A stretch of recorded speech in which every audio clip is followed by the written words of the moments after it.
केन्दुझर जिलार बामेबारी पलाशपंगा रास्ता दीर्घ दिन धरी खालखमारे परिणत हो अत्यंत शोचनीय हो पड़ी।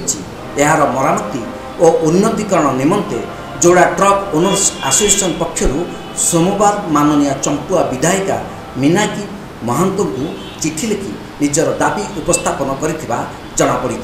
एठारे सूचनायोग्य जोड़ा बामेबारी और कालीमाटी दे पलाशपंगा पर्यंत अतिक्रम करथिबा विजु पट्टनायक राज्य राजपत्र द्वितीय नंबर रास्ता दैनिक हजार हजार ट्रक खनिज परिवहन करथांती।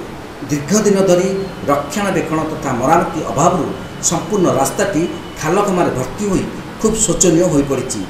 एपरी स्थिति रे अधिकांश परिवहन जोड़ा भाया कलापहाड़ दे 520 नंबर जातीय राजपथ रे चलाचल करुवा बेले वर्तमान जोड़ा सहर दे एक फ्लाईओवर रोड निर्माणाधीन रही।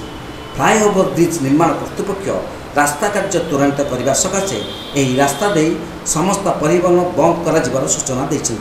फल पलाशपंगा बामेबारी रास्ता परिवहन कार्य स्वाभाविक नहीं सन्देह उपजी। जदि यही रास्ता उन्नतीकरण न हुए तेबे ए अंचल थिबा समस्त ट्रक छिड़ा हो जावा सहित मालिक माने बेकार हेबा सहित अर्थनैतिक दुरवस्था देखा संभावना सृष्टि होईछि।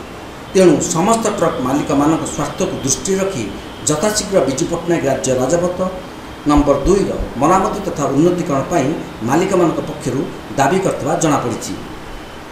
जोड़ा ट्रक ओनर्स एसोसिएशन सभापति माता प्रसाद जयसवाल संपादक सुशांत कुमार बारिक समेत अन्य सदस्य माने उपस्थित थिले।